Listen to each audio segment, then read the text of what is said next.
Si vous m'aimez, gardez mes commandements, et je prierai le Père, et il vous donnera un autre consolateur, le Saint-Esprit. Et vous savez, quand le Saint-Esprit vient dans une vie, ça fait toute la différence. C'est le Saint-Esprit qui communique la force. C'est le Saint-Esprit qui fait remonter la parole de Dieu dans nos cœurs. J'aime beaucoup la tentation de Jésus-Christ dans le désert. Jésus est un homme. Il était pleinement homme, mais il était pleinement Dieu. Il est dans le désert. Satan, le diable, lui dit, mais tu as faim. Parce que la Bible dit, après 40 jours et 40 nuits de jeûne, Jésus eut faim. Le diable est arrivé avec une solution facile. Ordonne que ces pierres se transforment en pain. C'était facile pour Jésus de dire oui. Mais que va-t-il se passer? Mes amis, si ce n'est pas l'action du Saint-Esprit dans le cœur et dans l'âme de Jésus, parce que quand la séduction est là, l'homme en lui-même n'a pas la force pour résister à la séduction. Mes frères et sœurs, laissez-moi vous dire une chose. Ne vous amusez pas avec le péché. Ne croyez pas que vous êtes fort par vous-même. Ne croyez pas que vous connaissez assez la parole. Parce que Dieu peut vous laisser tomber dans le péché. Parce que c'est ce que la Bible dit. Personne n'est assez fort par lui-même. Prends garde de t'enorgueillir. Prends garde. Eh bien, Jésus, face à cette tentation qui est là, eh bien, le Saint-Esprit va faire remonter dans l'âme de Jésus. L'homme ne vivra pas que de pain seulement, mais de toute parole sortant de la bouche de l'Éternel. Et puis, après, le diable prend Jésus. Vous voyez combien cet homme, il a de la force, cet être a de la force. La Bible dit qu'il a attrapé Jésus et il l'a emmené sur un lieu élevé et il a fait voir les royaumes de la terre. Et il a dit à Jésus, prosterne-toi devant moi et adore et je te donne tout cela. Ça montre combien le diable était aveugle. Il connaissait pas grand-chose. Il ne savait pas qui était Jésus. Je suis heureux que Dieu m'ait révélé que c'est Jésus qui m'a créé. Je suis fier de voir ça. Et pourtant, le diable qui voyait Dieu, qui portait la louange, ne savait pas que c'est Jésus qui a créé tout cela. Et il dit à Jésus, prosterne-toi et adore-moi, et je vais te le donner. Mais tout cela appartient à Jésus. Et qu'est-ce que le Saint-Esprit va remonter dans son âme? Il remonte dans l'âme de Jésus. L'homme adorera Dieu seul. Et à la fin de la tentation, Jésus va reconnaître que c'est l'adversaire, le diable, qui lui dit « Jette-toi en bas de cette montagne, car il est écrit à ton sujet que Dieu ne laissera pas ton orteil toucher le sol. » Il a dit « Non, l'homme ne tentera pas Dieu. » Et il dit « Arrière de moi, Satan. » C'est le Saint-Esprit, mes frères et sœurs. C'est pourquoi nous avons besoin de la personne du Saint-Esprit dans nos vies pour nous permettre de garder les commandements de l'Éternel. Par nous-mêmes, nous ne sommes pas assez forts. Et c'est cela que Dieu nous a donné.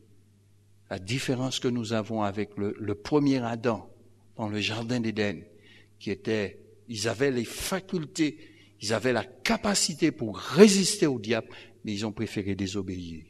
Aujourd'hui, Dieu nous demande de l'aimer, de garder ses commandements, mais en plus, Dieu nous donne le Saint-Esprit pour résister au diable.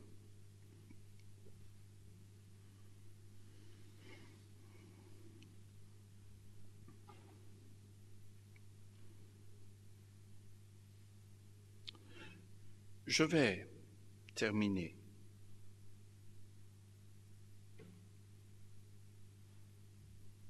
Il y a 2 passages dans le livre de Timothée que j'aime et que j'utilise souvent avec les frères quand j'ai l'occasion d'enseigner. Le premier passage, c'est celui de 2 Timothée 1, verset 15. J'aime particulièrement ce passage. Comme l'apôtre Paul l'aimait aussi, et il pouvait inviter le jeune Timothée à croître dans la parole. 2 Timothée 1, 15. Efforce-toi de te présenter devant Dieu comme un homme éprouvé, un ouvrier, qui n'a point à rougir, qui dispense droitement la parole de la vérité. Et il dit au serviteur Timothée, évite les discours vains et profanes, car ceux qui les tiennent avanceront toujours plus dans l'impiété. Un autre passage qui est dans le premier livre de Timothée, chapitre 6, verset 20, ô Timothée, garde le dépôt, en évitant les discours vains et profanes et les disputes de la fausse science. Je termine en disant ceci, mes frères. J'aurais pu continuer à développer sur l'aspect de garder le commandement. Garder le commandement, nous pourrions dire que Dieu nous appelle à défendre la parole de Dieu. Parce que le diable viendra toujours pour attaquer le message de l'Évangile. Viendra toujours pour remettre en cause cette vérité-là dans votre vie, dans la mienne, dans la vie de l'Église et dans la vie de tout un chacun. Mais c'est à nous de méditer cette parole tous les jours, de la lire sans cesse. Quand vous êtes dans le métro, il n'est pas question que vos yeux ne soient pas occupés à méditer cette parole, à la lire. Quand vous êtes dans le bus, ce n'est pas normal que vous ne puissiez pas lire cette parole. Ne donnez pas. Vous savez, le problème que la Bible dit, c'est l'oisiveté. Lorsqu'on n'a rien, lorsqu'on n'a pas d'activité, lorsque l'homme n'est pas occupé à faire quelque chose, il tombe dans un état oisif, de distraction. Et c'est parce que l'homme était oisif, eh bien, il n'avait pas sommeil. Il dormait la journée, il dormait la nuit, et puis un soir, il n'était plus fatigué. Il se lève, et puis il va prendre un peu d'air frais. Comme ça, ces derniers jours, là, il n'a plus à recommencer à tomber, il fait frais. Mais ces derniers jours, il faisait excessivement chaud, mes frères et sœurs. Vous êtes d'accord avec ça? Quand vous n'arrivez pas à dormir, vous vous levez. Vous allez faire un petit tour sur le balcon. Vous allez faire un petit tour par la fenêtre. Prendre un peu d'air frais. Et quand on est oisif, eh bien, on est soumis à cet état de distraction. C'est pourquoi je disais souvent, peut-être que je vais le dire ce soir, monsieur, madame, il n'y a pas de foyer qui ne se dispute pas. Vous savez ça? On doit éviter les disputes. Mais si vous vous disputez avec votre mari, si vous vous disputez avec votre femme, et vous vous dites, je vais aller faire un petit tour. Écoutez-moi bien ce soir. N'allez pas faire de petits tours. Ne descendez pas en bas de chez vous. Vous savez pourquoi? Quand vous allez faire un petit tour pour dire que vous allez laisser madame se calmer, il va y avoir quelqu'un qui va vous calmer, vous, en bas. Vous me suivez? Non, mais le diable, il est suffisamment malin pour placer des sujets de discorde dans un foyer. Et puis, comme il nous connaît, je vais faire un tour.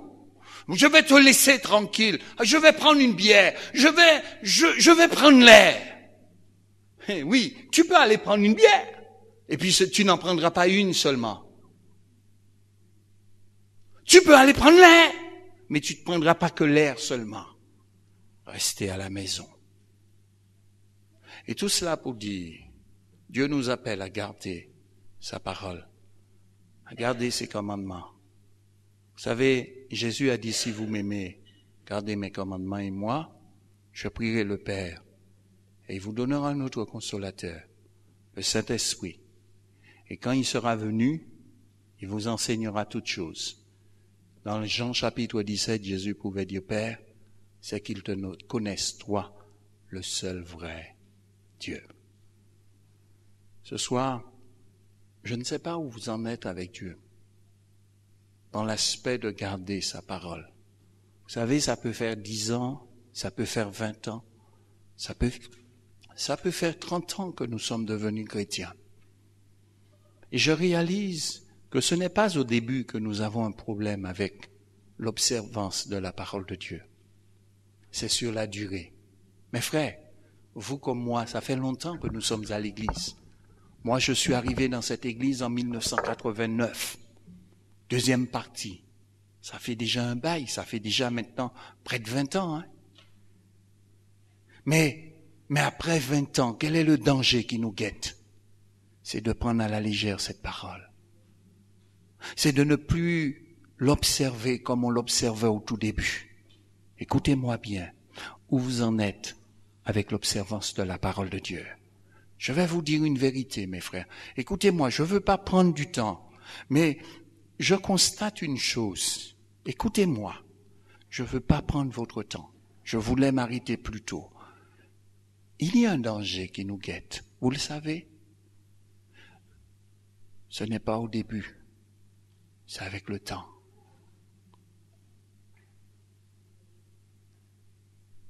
Quand nous ne sommes pas dans une église qui nous rappelle le message de la parole de Dieu, avec le temps, on commence à faire ce qu'on ne faisait pas au début.